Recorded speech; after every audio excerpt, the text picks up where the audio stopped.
بسم الله الرحمن الرحيم. السلام عليكم. الليلة إن شاء الله حشارككم بطريقة عمل البطاطس بالقيمة أو البطاطس باللحمة المفرومة. يلا بسم الله نبدأ. أبدأ أجهز القيمة في حلة، حسخن حوالي ربع كوب زيت،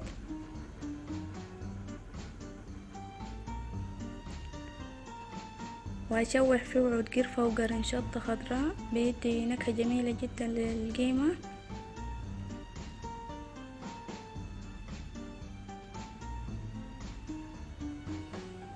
أضيف بصلة صغيرة مبشورة وأحركها لحد ما تدبل.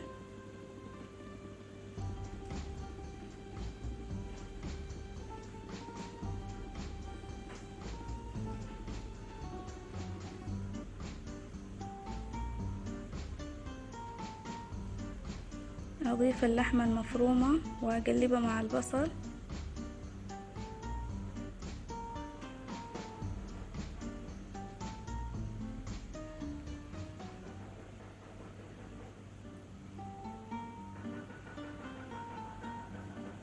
أضيف الملح الكمية حسب الرغبة،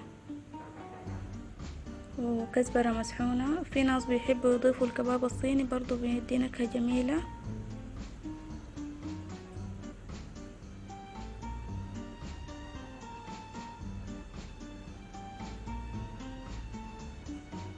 واخر شي حاضيف حبة كبيرة طماطم مخلوطة مع نص كوب ماء.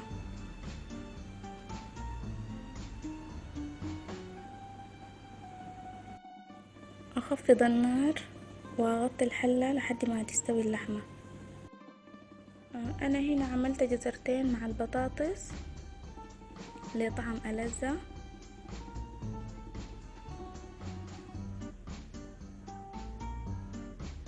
ابدأ اقشر البطاطس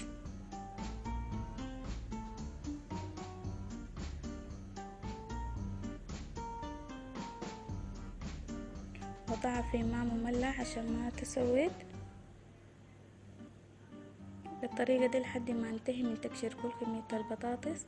الجزر برضو حقشره واضعه في الموية. يفضل انه اضع الجزر في وعاء براوي، يعني ما مع البطاطس. بالنسبة لتقطيع البطاطس قطعيها بالشكل اللي انت حاباه، مكعبات، انصاف دوائر او دوائر. المهم الشكل اللي انت حاباه، وانا هنا قطعتها انصاف دوائر.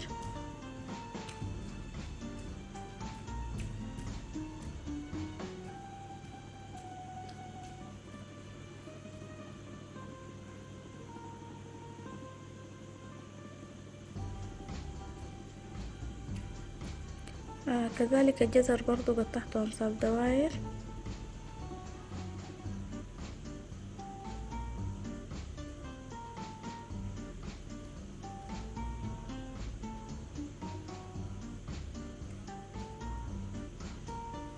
بعد خلصت من تقطيع البطاطس والجزر هغسلهم واجدد لهم موية النقع. بعد استوت اللحمة اضيف لها ملعقة صغيرة صلصة طماطم واخليها على نار منخفضة.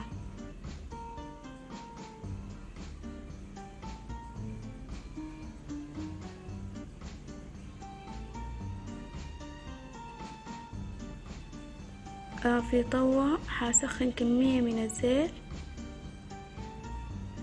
عشان احمر فيها البطاطس والجزر.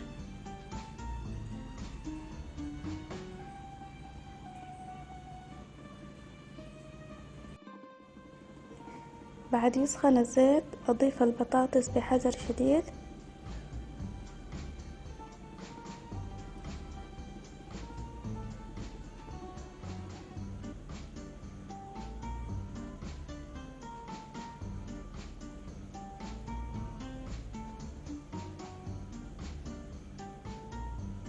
اقلبها وانتظر لما تتحمر وتاخد اللون الذهبي.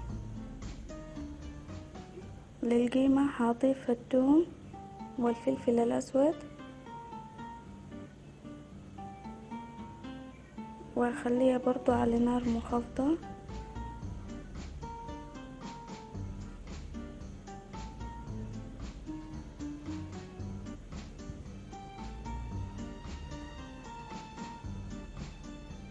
واشوف الخطوة اللي بعديها.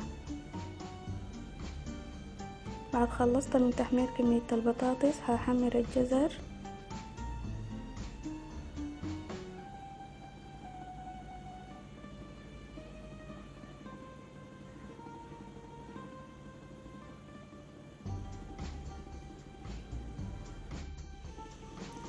اضيف البطاطس والجزر للحمة المفرومة واقلب بهدوء شديد.